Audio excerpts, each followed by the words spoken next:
नमस्कार, स्वागत है आपका इंडिया न्यूज में। आपका साथ हूं मैं राजीव शर्मा और आप देख रहे हैं हमारी खास पेशकश देश का सवाल। राजनीति में सब कुछ जायज होता है, ऐसा कहते हैं। जब विरोध में होते हैं तो तीखी बयानबाजी होती है, आम हो जाती है। पश्चिमी यूपी को जीतना मतलब उत्तर प्रदेश की सत्ता पर अधिकार। बस इसी मंशा से पश्चिमी यूपी इन दिनों सियासी शतरंज की बिसात बन गया है। बीजेपी के दिग्गज रोजाना पश्चिमी यूपी का दौरा कर रहे हैं, विपक्ष पर हमलावर हैं, तीखी बयानबाजी भी हो रही है। गृहमंत्री अमित शाह बदायूं अलीगढ़ पहुंचे, घर घर दस्तक अभियान चलाया, पर्चे भी बांटे, वोट मांगे और समाजवादी पार्टी को फिर से निशाने पर लिया। सीएम योगी मथुरा और बुलंदशहर गए, चुनावी रैली की, विपक्ष पर हमला किया। आज भी मुजफ्फरनगर और कैराना दंगों का जिक्र हुआ है। तो अखिलेश और जयंत ने शामली में कहा, यूपी का ये चुनाव भाईचारा बनाम और बीजेपी के बीच है। देर से ही सही मायावती भी इस चुनावी अभियान के समर में आ गई हैं। आगरा में मायावती ने बीजेपी सरकार पर बीएसपी सरकार में किए गए विकास और जनहित के कामों का नाम बदलकर उद्घाटन करने की बात कही। कुल मिलाकर देखें तो गर्मी, चर्बी, दंगे, पाकिस्तान, जिन्ना, इन तमाम चीजों के इर्द गिर्द सियासी घेरेबंदी हो रही है। पहले फेज में जो चुनाव है वो पश्चिमी उत्तर प्रदेश में है, लेकिन सवाल बड़ा ये कि इस ध्रुवीकरण की क्या जरूरत है? क्या ये जरूरी है? क्या जनता से जुड़े मुद्दे, विकास, रोजगार, महंगाई जैसे खालिस जमीनी मुद्दों की कमी पड़ गई है? या फिर पश्चिमी यूपी भी यही चाहता है कि असली मुद्दों की जगह आभासी मुद्दों पर ही चुनाव हो? हम अपने गेस्ट, अपने तमाम मेहमानों से इन्हीं सवालों के दायरे में बात करेंगे, लेकिन उससे पहले कुछ सियासी हमले, वार पलटवार आपको सुनवा देते हैं। नरेंद्र मोदी जी ने देश को सुरक्षित करने का काम किया है। भाइयों बहनों, देश को सुरक्षित करने का काम इस सोनिया मनमोहन की सरकार की 10 साल तक सपा बसपा इसका समर्थन करते थे और पाकिस्तान से आलिया मारिया जवालिया घुस जाते थे, हमारे जवानों के सर काट कर ले जाते। और वहां दिल्ली में प्रधानमंत्री के सर पर, माथे पर जू नहीं हो, मौनी बाबा मौन बैठे। नरेंद्र मोदी जी की सरकार आई, भाजपा की सरकार आई। ये पाक प्रेरित आतंकवादियों को मालूम नहीं था कि ये सरकार बदल गई है। उन्होंने उरी में हमला किया, पुलवामा में हमला किया, हमारे जवानों को मौत के घाट उतार दिया। मित्रों, मगर इस बार कांग्रेस की सरकार नहीं थी, ना ही मनमोहन सिंह प्रधानमंत्री थे। भारतीय जनता पार्टी की कमल फूल की सरकार थी और नरेंद्र मोदी जी प्रधानमंत्री थे। तो 10 ही दिन के अंदर सर्जिकल स्ट्राइक और एयर स्ट्राइक कर पाकिस्तान के घर में घुसकर आतंकवादियों का सफाया करने का काम ये भारतीय जनता पार्टी। सपा बसपा, बसपा सपा, एक बुआ भतीजा के राज में उत्तर प्रदेश माफियाओं का सेंटर बन गया था। माफियाओं का सेंटर बन गया। आए दिन दंगे होते थे, बहन बेटियों का सम्मान नहीं था, भू माफिया गरीबों की भूमि हड़पते थे, गरीबों का कोई पूछने वाला नहीं था। मुझे बताओ, आज सहसवान में कोई भी माफिया का हिम्मत है कि बहन बेटी के सम्मान के विरुद्ध काम करे? है हिम्मत? माफिया 3 ही जगह पे है भाई, या तो उत्तर प्रदेश के बाहर है, या तो बदायूं की जेल में है, या तो समाजवादी पार्टी का प्रत्याशी है। अपने एक नए कवर के साथ आपके बीच में फिर आ रहे हैं। माल तो वही है, लिफाफा नया है। माल तो वही पुराना सड़ा गला माल है। जिसने असुरक्षा दी, जिसने दंगा दिया, जिसने माफिया दिए, और आज भी कहते हैं, कह रहे आने दीजिए सरकार। हमने कहा कभी नहीं हो रही, कवायद के दिन तक भी तुम्हारी जो है, कयामत के दिन तक भी तुम्हारा ये सपना साकार नहीं होने वाला है, ये मान करके चल लो। लेकिन ये देख लो, 10 मार्च के बाद ये पूरी गर्मी शांत करवा देंगे।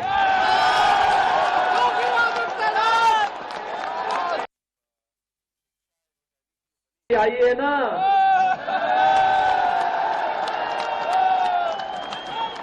ये दो लड़कों की जोड़ी 2017 में भी बनी थी, 2014 में भी बनी थी। 2017 में प्रदेश की जनता ने एक दिल्ली में रहने वाले और एक लखनऊ में रहने वाले दोनों जोड़ी को कहा था कि तुम जिस लायक हो ही नहीं भाई। याद करिए, मैं आपको याद दिलाने के लिए आया हूं। भाइयों बहनों, 2013 में जब मुजफ्फरनगर का दंगा हुआ था और सचिन और गौरव नाम के दो जाट युवकों की निर्मम हत्या हुई थी, लखनऊ वाला जो लड़का है ना, ये सत्ता में था और तब हत्या करवा रहा था, हत्यारों को प्रश्रय दे रहा था, दंगाइयों को लखनऊ में बुला करके उनका सम्मान कर रहा था। और भारतीय जनता पार्टी का कार्यकर्ता जो उन दंगाइयों के खिलाफ आलो आवाज उठा रहा था, उन भारतीय जनता पार्टी के कार्यकर्ताओं के खिलाफ, व्यापारियों के खिलाफ झूठे मुकदमे दर्ज करके उन्हें जेलों के अंदर बंद किया जा रहा था। और दिल्ली वाला लड़का तमाशा बना के तब भी कहता था, अरे दंगाइयों के खिलाफ ज्यादा कार्रवाई नहीं होनी चाहिए। उनका बचाव तब भी कर रहे थे। तो पिछले जितने भी बजट थे वो क्या जहर थे? ये भारतीय जनता पार्टी के लोग सोचते हैं कि हम शब्दों के खिलवाड़ से लोगों को भ्रमित कर सकते हैं। अमृत काल का बजट अमृत बजट कहना, पिछले जो भी बजट थे वो जहर समान थे क्या? और अगर हम सही मायने में देखें तो भारतीय जनता पार्टी भी देखिए क्या है, गरीबों के लिए हीरे सस्ते किए हैं, चप्पल जूते सस्ते किए हैं। कितने गरीब को लाभ होगा हीरा अगर सस्ता हो जाएगा तो? जूते चप्पल सस्ते किए। और सच तो यह है कि रोजगार को लेकर के और अपनी परेशानी को लेकर के लोगों के जूते घिस गए। एक भी परेशानी का ये निराकरण नहीं कर पाए हैं। इसलिए जहां Bharatiya Janata party negative politics कर रही, नकारात्मक राजनीति कर रही है, गठबंधन भाईचारा को लेकर के आगे बढ़ेगा। 73,000 करोड़ का आवंटन सरकार ने किया। 2018-19 यानी 3 वर्ष पहले औसतन 51 मैन डेज मिलते थे, जहां 100 दिन का रोजगार योजना में देने हैं, 51 दिन केंद्र सरकार दे रही थी, जो एक अन्याय है। और वो इस बजट ने और घटा दिया, सिर्फ 44 दिन का काम इस योजना में हम मजदूर को देना चाहते हैं। तो फिर रोजगार के लिए भी आपने देखा बजट में कोई ऐसी घोषणा नहीं कि नौजवानों को उम्मीद मिल सके। और किसानों के लिए मोर क्रॉप पर ड्रॉप, जो एक नई योजना प्रधानमंत्री ने चालू की थी, पिछले साल का बजट 4,000, इस साल का बजट 2,000 करोड़, आधा कर दिया। तमाम ऐसी योजनाएं हैं, पीएम फसल बीमा योजना, उसका बजट घटा दिया। तो ये संकेत है कि सरकार चाहे केंद्र की हो चाहे यूपी की हो, और ये फ्रेज को यूज करते हैं, टर्मिनोलॉजी को, डबल इंजन सरकार। ये डबल इंजन की मार पड़ रही है किसान पर और नौजवान पर। आप अखिलेश यादव और जयंत चौधरी को इस वक्त सुन रहे थे, लेकिन हम आपको अखिलेश और जयंत चौधरी की वो बात भी सुनवाते हैं जिसके इर्द गिर्द इन दिनों सियासी सरगर्मी बनी हुई है। जो अभी किराना में और मुजफ्फरनगर में कुछ जगह दिखाई दे रही ना, ये सब शांत हो जाएगी इसके बाद।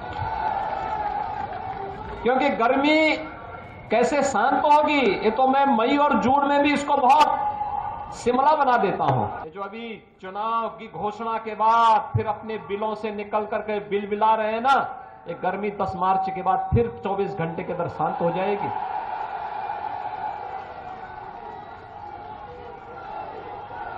24 के बाद 25वां घंटा भी नहीं होगा।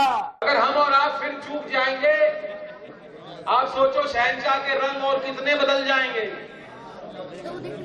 बहुत जरूरी है, इलाज कर दो। ये जो चर्बी चढ़ गई है भारतीय जनता पार्टी के नेता तो चढ़ गई।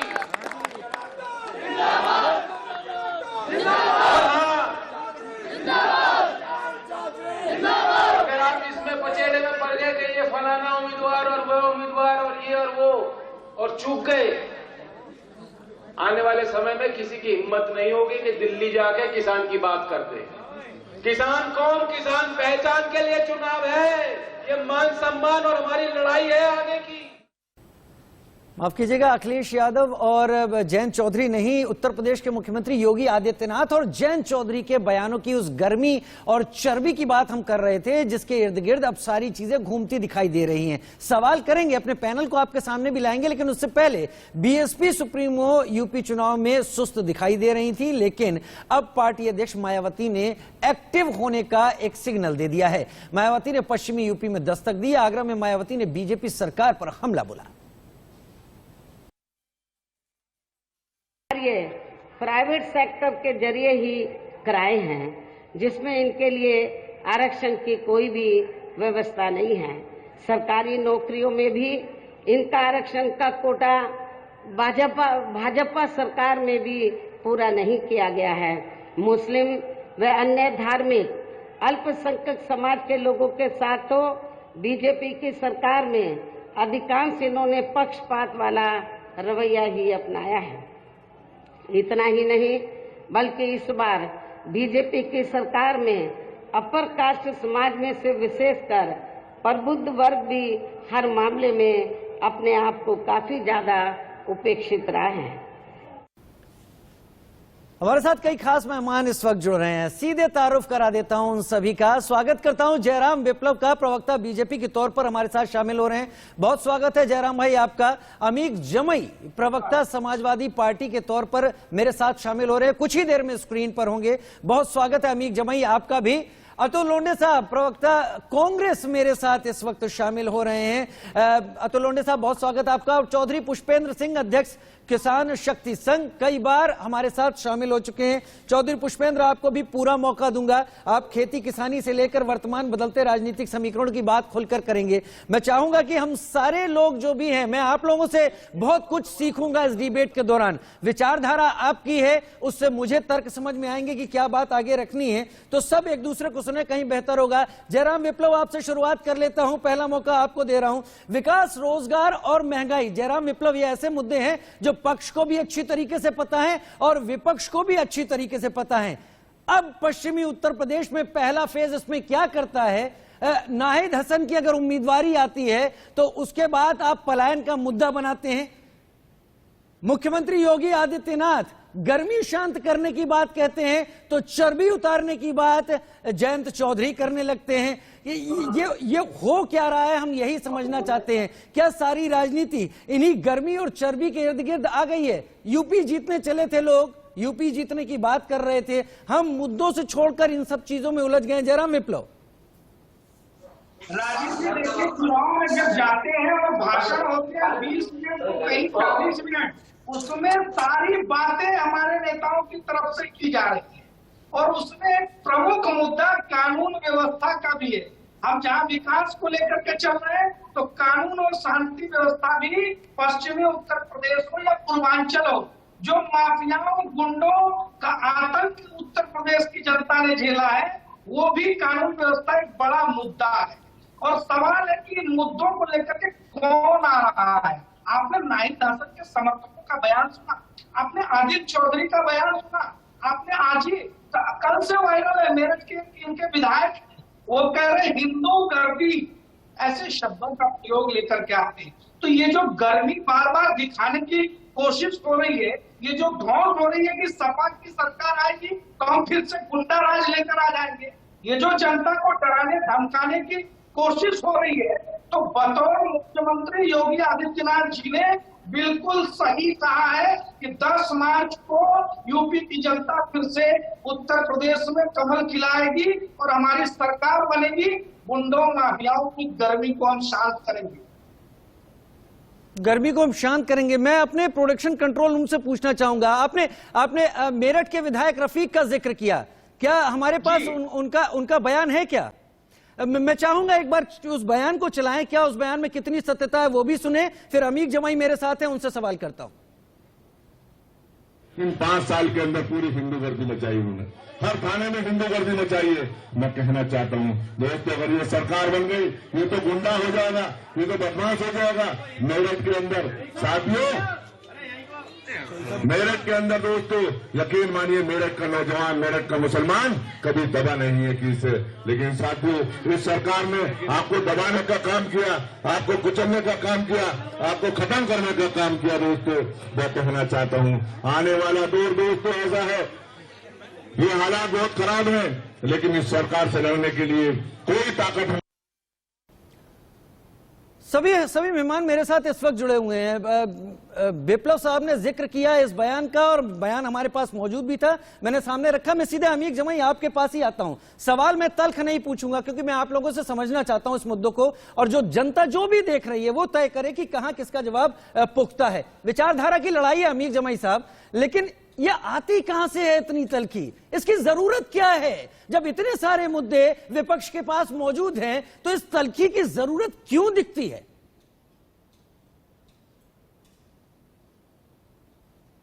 देखिए, माननीय अखिलेश यादव जी आज शामली के दौरे पर हैं और बागपत और कांदला इस तरफ आज वो जाएंगे, लेकिन आप देखेंगे कि वो उनका चेहरा बहुत ही शांत है, मुस्कुरा रहे हैं, और उनके पास जो विजन है ना पश्चिम यूपी के लोगों के लिए, किसानों के लिए वो क्या करना चाहते हैं, नौजवानों के लिए वो क्या करना चाहते हैं, लॉ एंड ऑर्डर पे उनका सपना क्या है, एक पॉलिटिकल एजेंडा होता है।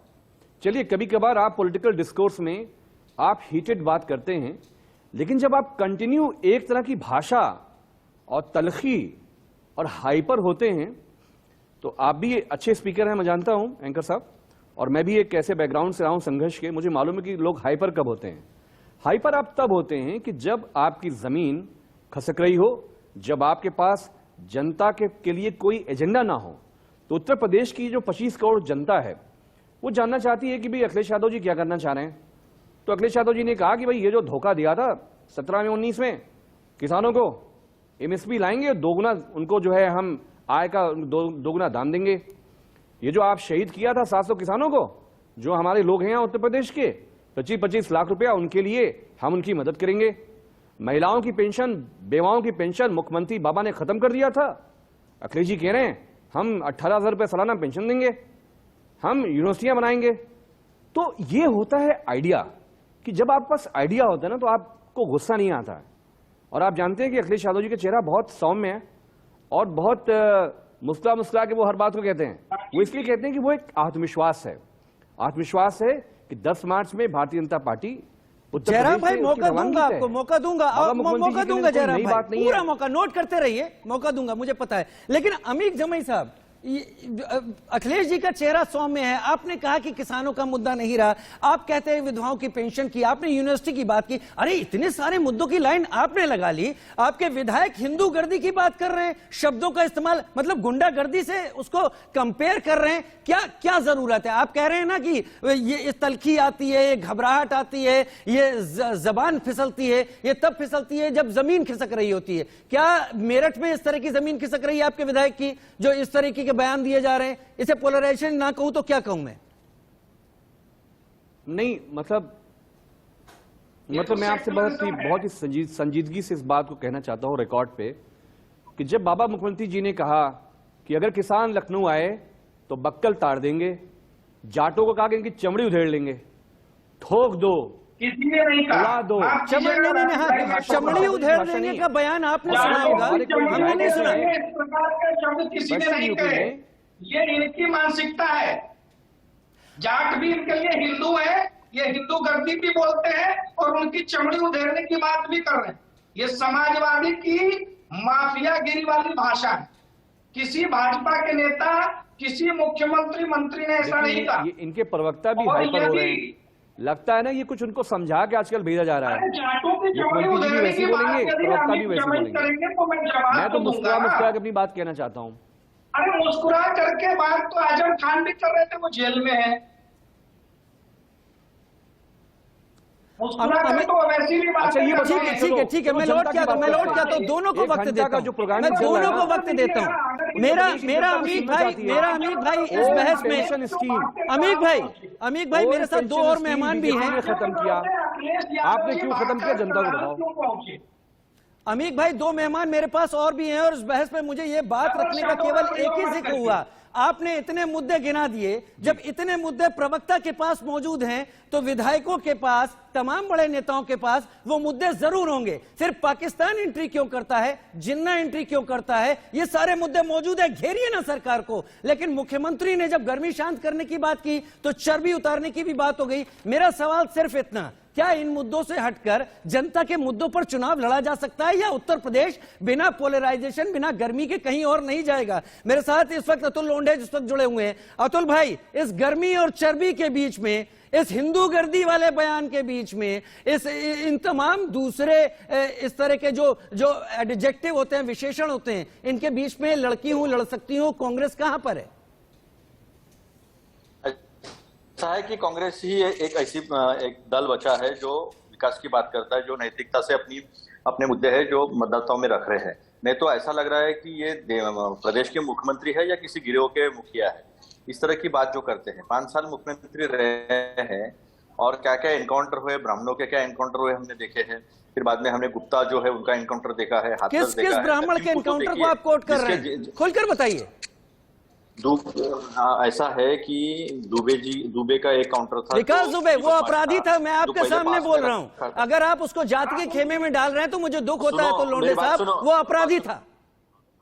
बात सुनो मेरी। ये आक्रोश जो है ना, ये ब्राह्मणों के बीच का है। विकास दुबे अपराधी था, लेकिन उसको पाल पोस के बड़ा किसने किया था? पाल पोस के बड़ा करने वाले मुख्यमंत्री थे। तो अपने ऊपर जब डसने की बात आपने डसा तो फिर ये अपराध को बड़ी बात थी, क्योंकि मुझे मालूम था यही जवाब आएगा। लेकिन वो बात छोड़ो, वो इनके बारे में सबको सब मालूम है। मैं ढूंढ रहा था, जब मुझे टॉपिक बताया गया किसानों को क्या मिला, मैं बहुत ढूंढ रहा था, इसको बाइनोकुलर लगा के भी कोशिश कर रहा था। तो किसानों पे जो गुस्सा है, गुस्सा किसानों के अरमानों का खून करने वाला ये जो बजट है, इसको अगर आप देखोगे तो मनरेगा से लेकर, खाद की सब्सिडी से लेकर, जो 1 लाख करोड़ का उन्होंने काफी बड़ा एग्रीकल्चर इंफ्रास्ट्रक्चर में 2,500 करोड़ के रुपए नहीं हुआ। फिर मैं देखा कहीं दोगुनी आय हो गई होगी, 5 साल हो गए, दोगुनी आय नहीं हुई, 25 साल का एक जुना दे दिया है। अमृतकाल के नाम पर जो विष दिया है वो हम देख रहे हैं। तो एक कुल मिलाकर किसानों को क्या मिला है? तो किसानों को कुछ नहीं मिला है। डीजल भी महंगा है, खाद पहले ही महंगा था, अब सब्सिडी हटा दी और महंगा हो जाएगा, उसके ऊपर भी टैक्स लगाया हुआ है। तो 6,000 रुपया देकर करीब अभी 30,000 रुपया का खर्चा जो है, वो खर्चा का बोझ जो है वो किसानों पे डाल दिया गया है। मनरेगा का जो काफी इंपॉर्टेंट था, क्योंकि रिवर्स माइग्रेशन काफी जम के हुआ है, तो 98,000 जो प्रावधान था, 98,000 करोड़, उसको 73,000 करोड़ तक नीचे लाया है। एग्रीकल्चर और अलाइड में देखा जाए तो 4.38 से लेकर 3.84 तक इसका प्रावधान कम हुआ। आप इन मुद्दों पर चुनाव लड़ रहे हैं अतुल लोंढे साहब, आप इन्हीं मुद्दों पर चुनाव लड़ रहे हैं। आप देखिए, लड़की हूँ, लड़ सकती हूँ, 40% जो है वो मौका जो दिया है महिलाओं को, वो मौका किसको दिया है? इसमें ऐसे महिलाओं को भी मौका दिया है कि आपके ऊपर अन्याय अत्याचार हुआ है तो आप आइए, हाउस में जाइए और अपने जयराम आपको मौका दूंगा। ठीक है सर, ठीक है। अभी मैं चौधरी पुष्पेंद्र सिंह को शामिल कर लूं, वक्त है। अतुल लोंढे साहब आगे भी वक्त है और भी वक्त दूंगा। चौधरी पुष्पेंद्र सिंह, किसानों के मुद्दे पर अगर लड़ा जा रहा होता पश्चिमी उत्तर प्रदेश का चुनाव तो क्या कहने थे? क्योंकि वो मुद्दे सभी को अपील करते हैं और सभी पार्टियां कह रही हैं वो किसानों के लिए काम कर रही हैं। कितना नजदीकी काम किया है, चुनाव परिणाम नहीं बताएंगे, तमाम फैक्टर और भी साथ में मिलते हैं। लेकिन क्या पश्चिमी उत्तर प्रदेश का चुनाव सही मुद्दों पर लड़ा जा रहा है? आपको क्या लगता है? देखिए राजीव जी, किसान आंदोलन से जो लाभ विपक्षी दलों को हो रहा था, हम इसमें भाजपा का विरोध कर रहे थे क्योंकि वो सरकार में थे, और आंदोलन खत्म होने के बाद हमें आशा थी कि चुनाव में विपक्षी दल हमारा साथ देते हुए इनको घेरेंगे। लेकिन जो हवा, मुझे बड़े अफसोस के साथ कहना पड़ रहा है कि जो हवा हम लोगों ने तैयार की थी, वो सारी की सारी हवा इन्होंने निकाल दी है, यानी विपक्षी दलों ने निकाल दी है।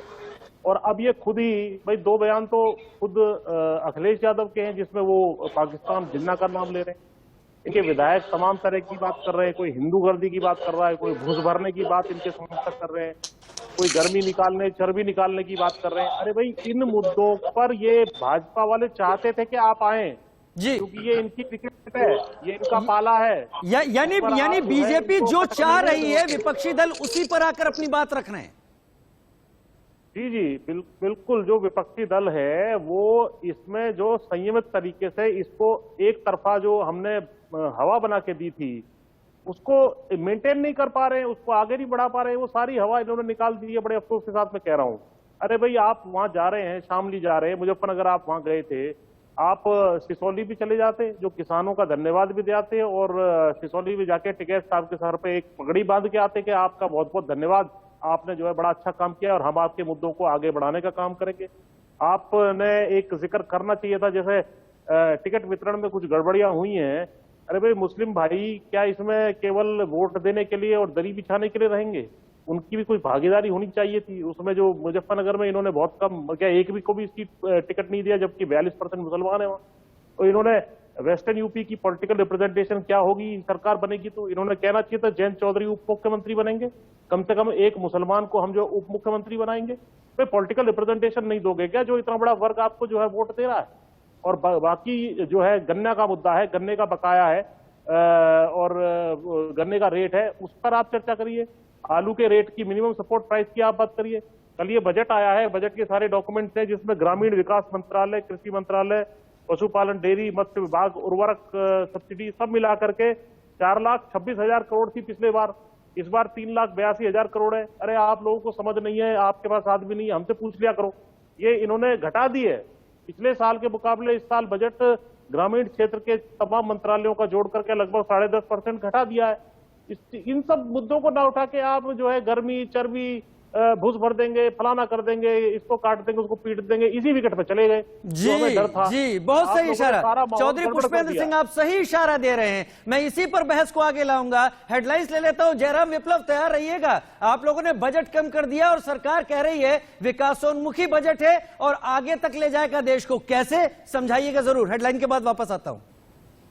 लगातार चर्चा हम इसी बात की कर रहे हैं कि आखिर पश्चिमी उत्तर प्रदेश का चुनाव जिस कांटे की टक्कर के साथ आगे बढ़ रहा है उसमें असल मुद्दों को पीछे छोड़कर वो मुद्दे प्रभावी क्यों हो रहे हैं जिनके प्रभावी होने की जरूरत नहीं थी, लेकिन फिर भी उन मुद्दों का असर है, उन मुद्दों का प्रभाव है। कई खास मेहमान मेरे साथ इस वक्त जुड़े हुए हैं। जयराम विप्लव, प्रवक्ता बीजेपी से मेरे साथ इस वक्त जुड़े हुए हैं। चौधरी पुष्पेंद्र सिंह को आपने सुना होगा, जयराम विप्लव, उन्होंने बड़ा साफ तौर पर इस बात को कहा है बीजेपी की जमाई गई पिच पर बाकी विपक्षी दल खेल रहे हैं, लेकिन अगर बजट को देखा जाए, पश्चिमी उत्तर प्रदेश के विकास को देखा जाए तो आंकड़ों में आप कम करते चले जा रहे हैं। कहां से करेंगे सहारा, कहां से देंगे सहारा? केवल इन्हीं बातों पर तो आप भी आगे बढ़ रहे हैं।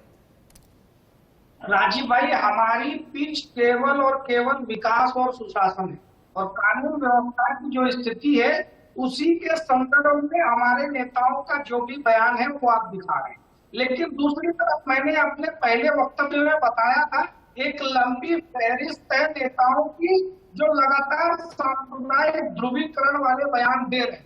और मैं पूछना चाहता हूँ उनसे कि ये सपने की बात करते हैं, कोई नई नवेली पार्टी नहीं है। इनकी पार्टी, इनके नेता खुद अखिलेश जी, उनके पिताजी लगातार मुख्यमंत्री रहे, शासन में रहे। तो आज जिन बातों के सपने इनको आ रहे हैं, ये सुहाने सपने इन्होंने शासन में रहते कभी क्यों नहीं देखे और उन वायदों को पूरा क्यों नहीं किया? और हम तो किसानों के विषय में भी इनसे लगातार सवाल पूछते हैं कि बताएं कि अपने शासन काल में गन्ना का कितना भुगतान किया था। 11,000 करोड़ का जो बकाया आपने छोड़ा था वो भी हमारी सरकार ने किसानों तक पहुंचाया है और 5 साल के भीतर 1,56,000 करोड़ का भुगतान किया है। एमएसपी पर रिकॉर्ड खरीद उत्तर प्रदेश ने भी की है और पिछले साल देश भर में भी हुई है। ये आगे भी जारी रहेगी। तो लगातार हम विकास और इन मुद्दों पर बात कर रहे हैं, लेकिन उत्तर प्रदेश का राजीव जी हवा किस ओर चल रही है इसका अंदाजा आप इसी से लगा लीजिए कि एक तरफ अखिलेश यादव जी जहां से सांसद है, जहां उन्होंने काम किया होगा, जहां की जनता के ऊपर उनको विश्वास होना चाहिए, वहां से वो भाग करके करहल पहुंच जाते हैं। एक और नेता जो हमारे यहाँ से गए तो बड़ा हवा बना रहे थे, उनके आने से राजनीति बदलने की बात कर रहे थे। वो नेता अपनी सीट छोड़ करके किसी दूसरी सीट पर चले गए हैं।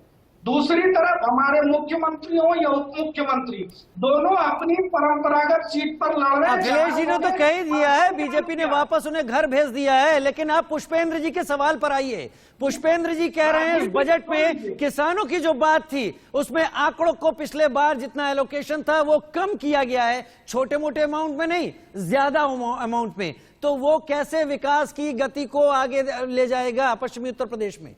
जयराम राजीव भाई, ये बहुत मार्केट की बात थी जो मैंने कही, उसको इतने हल्के अंदाज में आप मत लीजिए। एक तरफ लोग अपने परंपरागत सीट को या वर्तमान सीट को छोड़कर जा रहे हैं क्योंकि उन्होंने काम नहीं किया, उन्होंने विकास नहीं किया, वो जनता से मिले नहीं, वो कोरोना काल में कभी अपने क्षेत्र में नजर नहीं आए। ये बहुत बड़ा मुद्दा है और ये एक पूरे प्रदेश को एक संदेश देता है कि अपने लिए सेफ सीट कौन खोज रहा है। मुख्यमंत्री जहां गए हैं। चलिए, मैंने आपकी बात मान ली जयराम भाई, बात मान ली। जो सीट बदलता है उसने काम नहीं किया। मैं चौधरी पुष्पेंद्र के सवाल पर फिर भी रहूंगा। चौधरी पुष्पेंद्र, अपना सवाल आप एक बार फिर पूछिए। नहीं, मैंने सुना हुआ है, मैं सुना हुआ है, मैं उनका जवाब दे रहा हूँ। किसानों के अरे रुको जाओ भाई, अच्छा चौधरी बोलिए, हमें नंबर आने दो, हमारा नंबर भी आने दो भाई। चौधरी पुष्पेंद्र, कैसे काम चलेगा? चुनाव चल रहा है, जनता की आवाज सुन लो। देखो, मैं विस्तार से बता देता हूँ। ग्रामीण विकास मंत्रालय का 1,55,000 का बजट था जो 1,38,000 कर दिया। कृषि मंत्रालय का 1% से थोड़ा सा बढ़ा के 1,32 किया है। उर्वरक की सब्सिडी 1,40 से घटा के 1,5 कर दी। पशु डेयरी विभाग का 4,000 से 6,000 करोड़ किया है।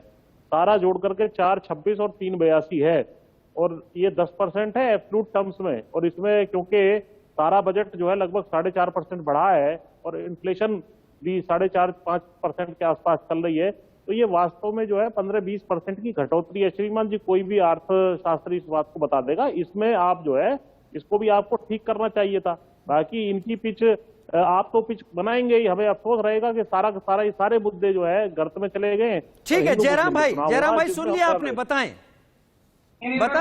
इन मुद्दों पर क्या चुनाव लड़ा जाएगा? अरे राजीव जी, मैं बता रहा हूँ, मैंने सुन लिया है, मेरा समय कट हो जाता है। 3 लोग विपक्ष में बोलते हैं, मुझे उनका उत्तर देने दीजिए। मैं सारी बातों को सुन रहा था। यूरिया में सब्सिडी बढ़ाई गई, किसान सम्मान निधि में बढ़ाया गया, ऐसी बहुत सारी चीजें हैं जिसमें हमने बढ़ाया भी है। और ये जो बजट है ये बहुत ही महत्वपूर्ण है। आने वाले कई वर्षों का ये एक आधारभूत स्ट्रक्चर खड़ा करने वाला बजट है।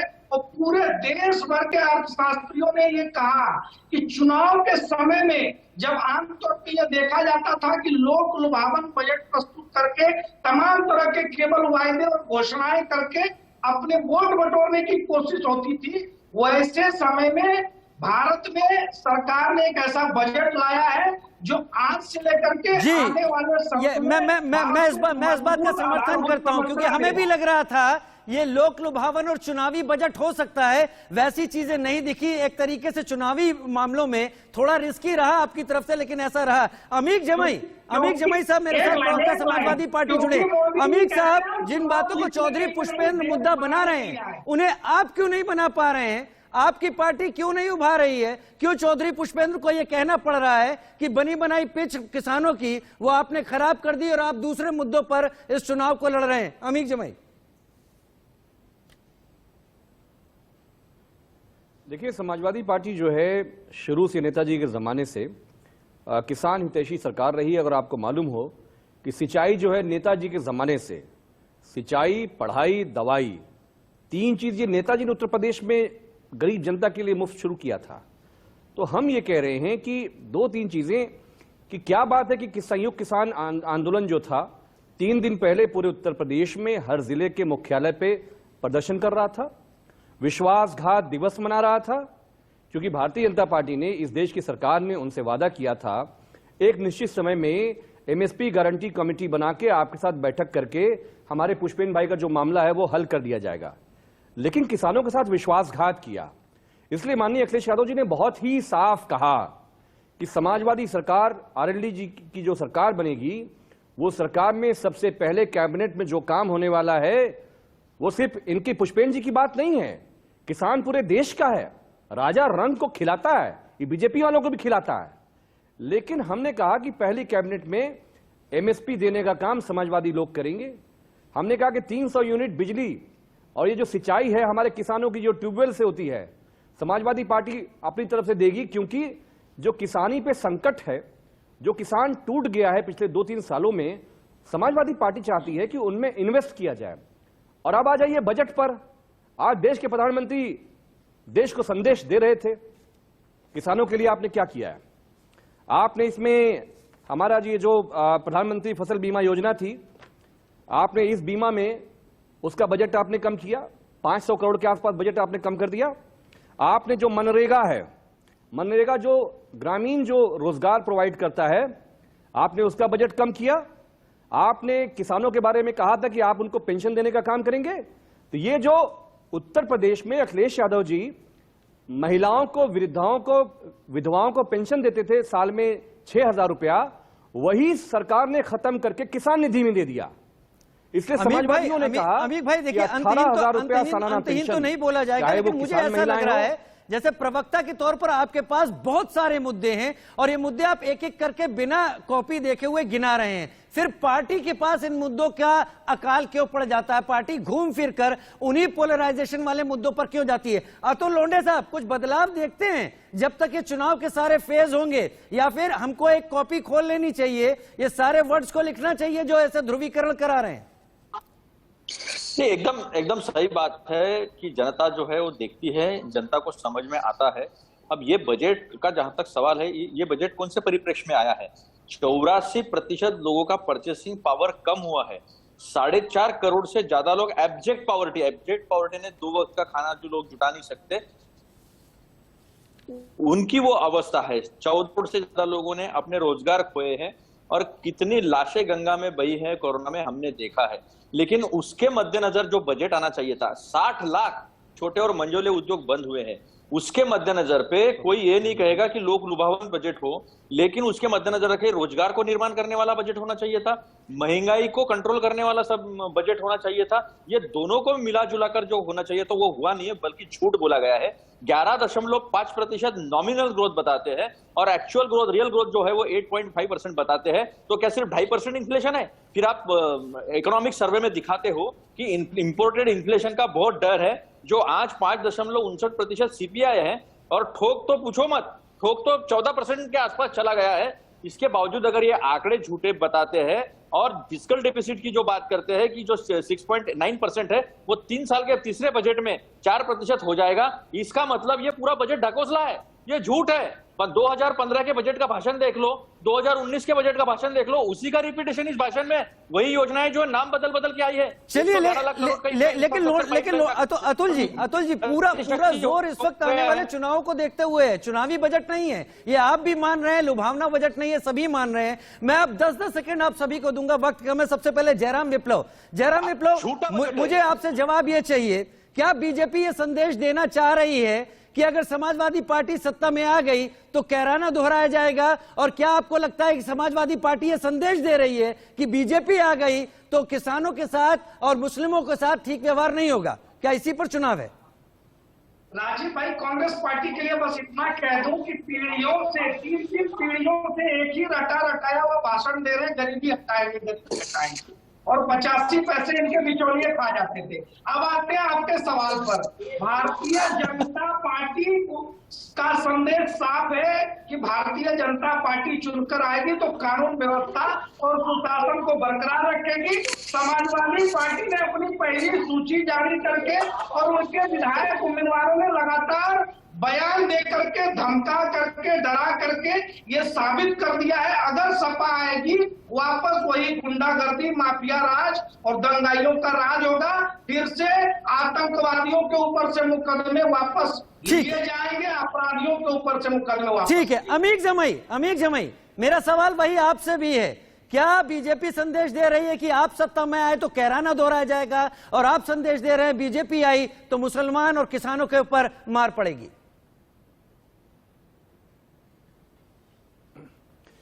बीजेपी जो है फाशिस्ट और कम्युनल पॉलिटिकल पार्टी है, इनका एजेंडा, इनकी खेती यही है। बस समाजवादी पार्टी आरएलडी का, हमारे गठबंधन का बहुत साफ सपना है जिस दिन हमारी सरकार 10 मार्च को तय हो जाएगी, जनादेश हमें आ जाएगा जी, उत्तर प्रदेश में 16 लाख कर्मचारियों की जो ओल्ड पेंशन स्कीम है, माननीय अखिलेश यादव जी, 16 लाख, उसमें कौन हिंदू है कौन मुसलमान हमको नहीं पता है, उनको मिलना उस दिन शुरू हो जाएगा। किसानों की जो खुशहाली है, जो खेत सूख गया है, उसमें फसल नहीं है, बीमा योजना गायब है, उसमें करप्शन है, 300 यूनिट का बिजली है, हमारी बेटियों को लैपटॉप मिला करता था, वो लैपटॉप देने का काम करेंगे, उनको विदेश पढ़ाने का अखिलेश जी का सपना है, उस काम को करेंगे। ये है सोशलिस्ट प्रोग्रेसिव एजेंडा। ठीक है, संदेश मिल गया, संदेश मिल गया आपका। अतुल लोंढे साहब 20 सेकंड आपके, अतुल लोंढे साहब 20 सेकंड आपके। क्या यही संदेश पर चुनाव लड़ा जा रहा है उत्तर प्रदेश में दोनों पार्टियों की तरफ से, डर दिखाकर? ऐसा है कि इस देश की जनता ने सुनो ना विप्लव जी, थोड़ा सा शांति रखिए, दंगा मत कीजिए, यहाँ पे दंगा नहीं होना, आप तो यहाँ दंगाईगिरी मत दिखाइए। ऐसा है कि बाई इलेक्शन में इस देश के जनता ने अरे दंगाई मत करो जयराम जी दंगाई करना मत कीजिए। ऐसा है, बाई इलेक्शन में जो उपचुनाव हुए तो उपचुनाव होने के वक्त ही इस देश की जनता ने संदेश दे दिया था जैसे इनको हराया, हिमाचल में हराया, उत्तर प्रदेश में हराया, मध्य प्रदेश में हराया, महाराष्ट्र में हराया, तो बराबर 10 रुपया जो है वो डीजल कम हुए और 5 रुपया जो है वो पेट्रोल पे कम हुआ है। तो जनता ने ठान लिया है, बीजेपी हरा, महंगाई घटा। ठीक है, ये झगड़ा इसी तरह शायद चलता रहेगा।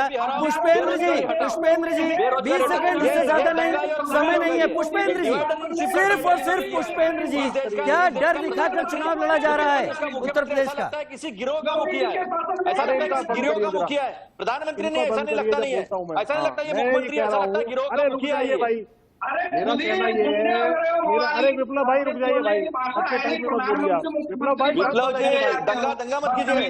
ठीक है, मैं उम्मीद तो कर रहा था कि शब्दों की मर्यादाएं लगे कि आगे आने वाले फेजेस में कम होती चली जाएंगी, लेकिन लग रहा है कि एक लिस्ट बनाकर रखनी पड़ेगी। कई सारे नाम आ चुके हैं, कई सारे शब्द आ चुके हैं। आप सभी का मेरे साथ जुड़ने के लिए बहुत बहुत शुक्रिया, लेकिन उम्मीद मैं यही करूंगा कि अब मुद्दों पर लड़ाई होगी। हालांकि बहुत कम उसके चांस, बहुत कम उसके आसार यहां पर दिखाई पड़ते हैं, फिर भी उम्मीद लगाई जा सकती है कि इस उम्मीद के बल पर बहुत कुछ आगे हो सकता है। एक छोटा सा ब्रेक ले रहे हैं, देश का सवाल में जल्द हाजिर।